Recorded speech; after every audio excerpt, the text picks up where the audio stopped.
Today, in our exploration of friendship, we're looking into social anxiety and shame, and in particular, how that affects our friendships. We think everybody else's life is probably better than what it is. What it looks like from the outside is often a little bit different or a lot different from what it is on the inside. The reality of it is that many of us are isolated and have difficulty with in-person relationships. A lot of that is due to our nervous systems. Some of it's due to COVID and the isolation and fears that happened during that time. It's helpful for us to recognize or acknowledge that not everybody's life is as happy and full as we think it might be. This might be a bit closer to reality on a Zoom screen. And what's going on with people is often a lot more complicated than what we might be able to see just by looking. So some people come in and are really genuinely glad to see everybody. I know that's true because I see people waving at each other. We have some experience with each other, so we know that perhaps we don't have to hide quite as much as we might in another environment, family, work. There's a lot of room here to be who we are and to work with not being judged and being authentic and real with each other. It's a good practice ground for that, for friendship. When we're looking at social anxiety, there's something that we're anxious about. We have experience with feeling left out or being shamed. We feel like there's something wrong with us if we're anxious. I think it's helpful just to start with this realization and this acknowledgement that we don't want to be scorned. We don't want to feel like we're less than or we're not acceptable. And then that interplays, of course, with our own core deficiency beliefs. So, whenever we go into engagement with another person, whether it's here in these small groups, or whether it's we go to the store and there's other people around, or whether it's a deep friendship or a relationship of some kind, we're always taking a risk. And part of the risk is that we don't know for sure what's going to happen. We feel a lot more comfortable with people who we've had good experiences with in the past, and we feel less comfortable with people who maybe they've been in a fight, flight, freeze response. We feel like there's some kind of edginess there. We start to kind of internalize that. When we feel bad, we tend to have the belief that I feel bad because there's something wrong with me and that I am bad. So we go from this feeling of, I'm not sure how it's going to work out here. I'm feeling a little uncertain to there's something wrong with me. And that's why I'm feeling anxiety.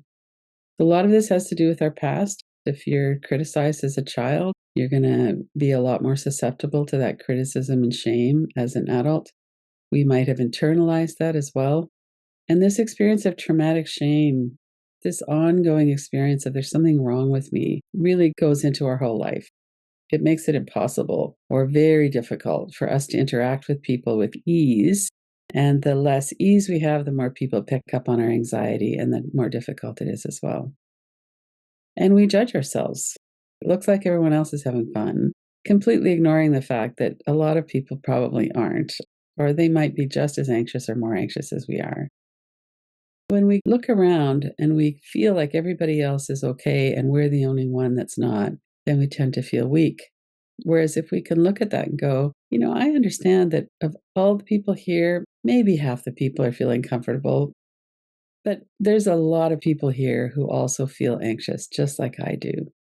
So it's not a sign of weakness, it's a sign of our experience in our nervous system and that we've been in social situations where we haven't felt welcomed or we've been actively ostracized or made fun of, and we want to protect ourselves from that. So then we go into fight, flight, freeze, or fawn, and we judge ourselves for how we cope. It's helpful to look into the origins of our own social anxieties. Let's take a moment here for that. What is your experience with that? What resonates with you in what I was just saying?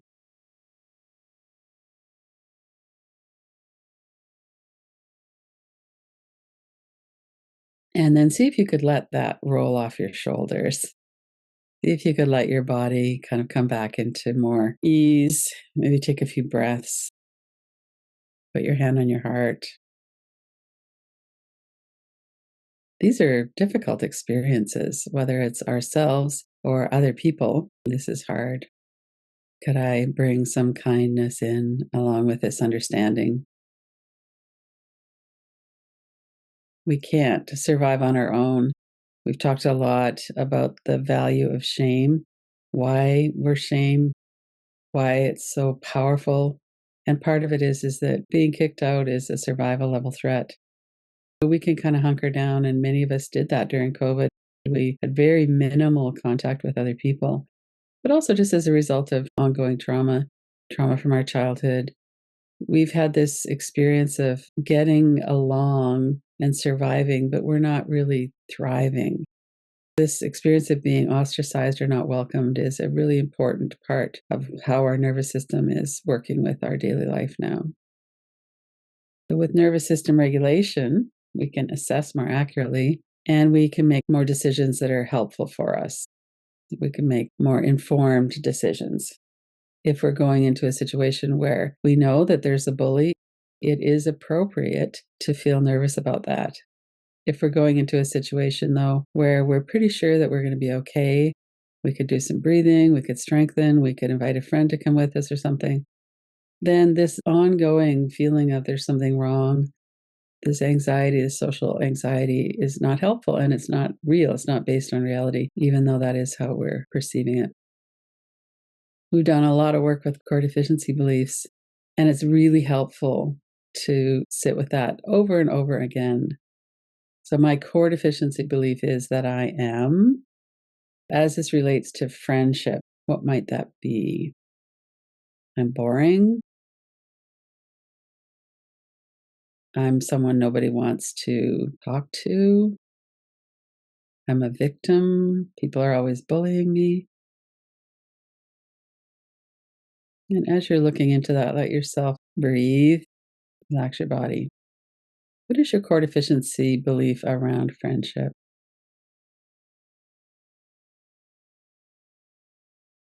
And we're not saying that it's not reasonable, that it's not based on experience. It is based on experience. We might not have made a correct assumption, though. So let's just look at that. Why do we need to hang on to this belief? So if I believe that nobody talks to me because I'm boring, or I'm a victim and I'm always bullied, so I can't go to that thing, why do we need to hang on to that belief? What is it doing for us? And just to sit with that, let thoughts come. What's your felt sense of that? What's the energy in your body? Especially as we think about releasing that belief. Our body might go, oh, no, no, that's not okay. We develop these coping mechanisms for a reason. We're looking at that right now.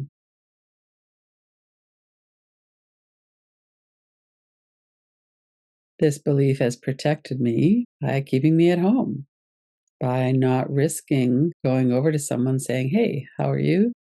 How do you know the host? What do you like to do? Making conversation. So, this belief can actually protect us from risk, social risk, and it also protects us from connection. Will I be safe enough if I release this belief? And no right or wrong answers, just to notice how is your nervous system responding to that?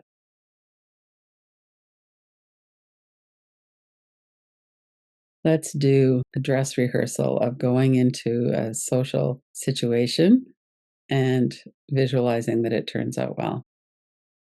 This is such a powerful practice, this dress rehearsal or this slow motion walkthrough. So bring to mind a situation, perhaps maybe from what we were just looking at, of a social situation where maybe it's with one person and you're wanting to have a deeper connection with them. You want to see yourself walking into the situation regulated and open and sharing. So maybe not to have a difficult conversation, maybe just to have a more regulated nervous system as you hang out.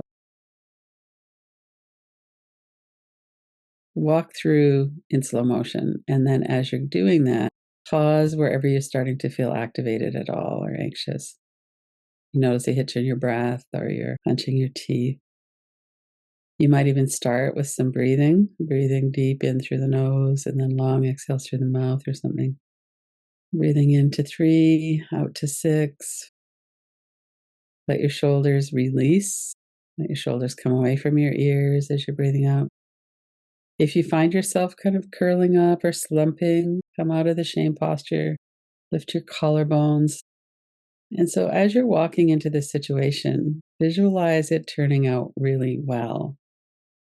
We probably practice it turning out not well hundreds of times. So, this time we're turning it around. So, you approach someone, maybe it's your friend, maybe you're in a group setting. I'm so happy to see you. Whatever words you might use.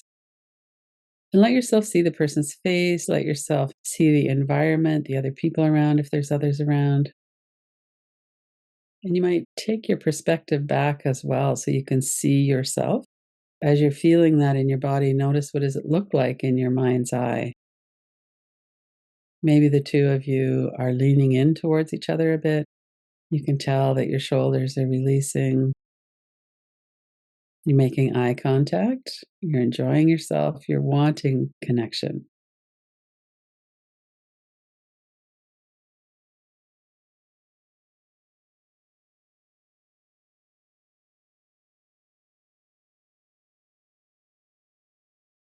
As you listen to your voice, you have good prosody. You sound like you're relaxed. You're not speaking in a monotone. You're engaged, you're interested, and so is the other person. Let yourself see that and let yourself feel it in your body.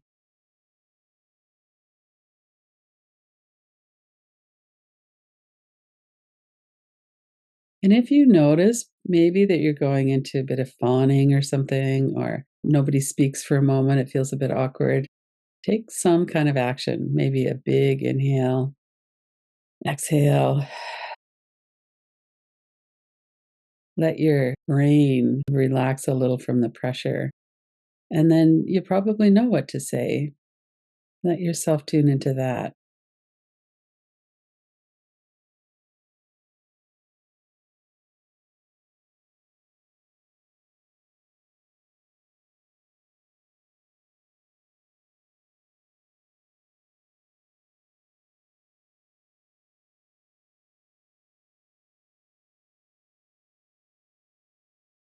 And anytime that you're going into a situation and you're starting to feel anxious, you could do this little walkthrough. It's really helpful, especially if you're going into a group of people where you can walk in and look around the room. You might increase your accuracy of your perception of what's going on by noticing, that person over there feels a little awkward, I think, by the look of them, or, that person has got a big, loud voice. I wonder if they're actually comfortable. Why are they being so loud? We could look around and kind of assess that for other people as well. And then maybe we would walk over to somebody who looks a little uncomfortable, like we do, and just say, "Hey, it's nice to see a friendly face," or "How are you doing?" or whatever that might be. Or you could even say, "I'm a little nervous. I don't really know anybody here," and start a conversation that way. So rehearsing these gives us an idea of what we might say. If there's something that's really activating for us, we might be able to pause and have another look at that, make a different plan maybe. And I've done this where there's people around that I'm not sure about or that I feel possibly could be shaming or difficult to be around. I'll make sure I'm well rested. Sometimes I'll take a friend. I'll remind myself that I don't want to get into it with that person. There's lots of different ways that we can work with this for ourselves. Let's just look back at shame again. So, as you were looking at the core deficiency beliefs and then doing that little walkthrough, especially during the walkthrough, we are probably feeling maybe a little bit more comfortable. It's helpful for us to know a little bit more about shame, especially because it contributes so much to social anxiety, which then contributes to our disconnection. We don't feel like we're part of the human race in some ways. And it's fine to have a really good connection with one or two other people. We don't have to be the life of the party. We could just be someone who feels relatively comfortable. And working with shame is a deeper practice for sure. But it's also something that we could just be aware of. Woo, all of a sudden now I'm starting to feel that, however that shows up in your body. You go into a little bit of a slump, maybe you feel your face getting hot. And the purpose of shame is so that we can fit in. It's all about social acceptance. when we've overstepped a boundary, we might go into a real shame storm about that. Or we might go, oh, I guess that wasn't the right thing to say, or that wasn't actually a funny joke based on how that was received. But then how can I come back into supporting myself and noticing, okay, that was not the right thing to do, that not the right thing to say. So when we have that toxic shame, we've had so many times when we felt shamed, when we were rejected, we were not brought back into community after an experience of doing something that was awkward or where we felt unworthy. Then we could really do some work around this, accept ourselves, maybe talk it over with a friend. We could take responsibility and say, even though I think that's funny, clearly it's distressing to that other person. So I'm not going to say that anymore.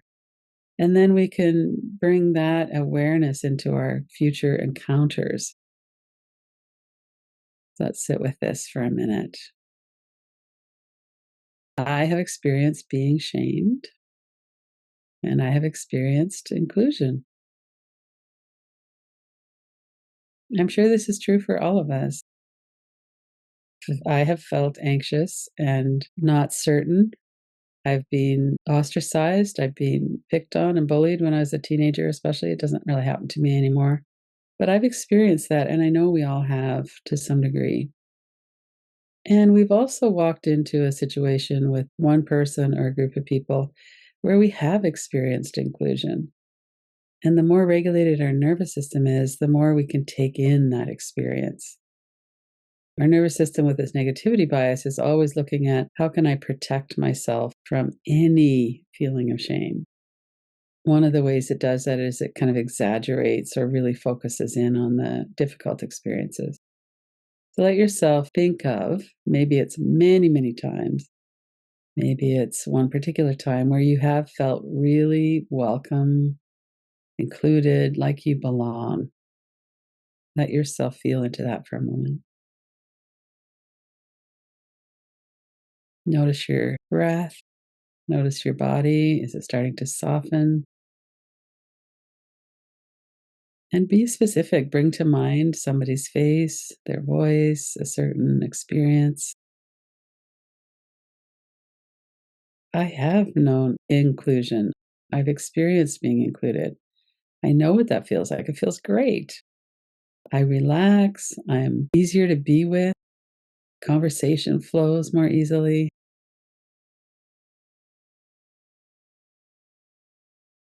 It's risky to connect with other people, especially when we have social anxiety. And we have social anxiety because we've had experiences of not being welcomed.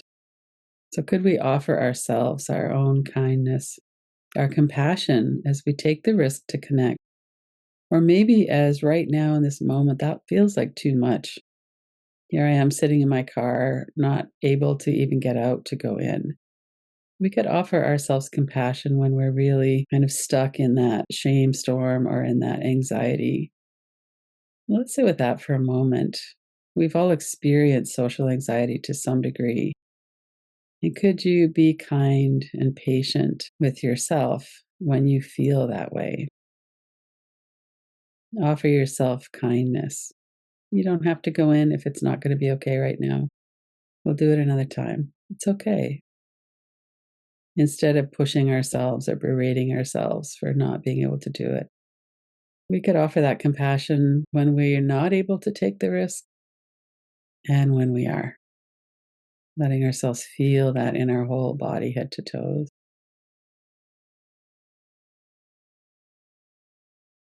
I accept myself just as I am.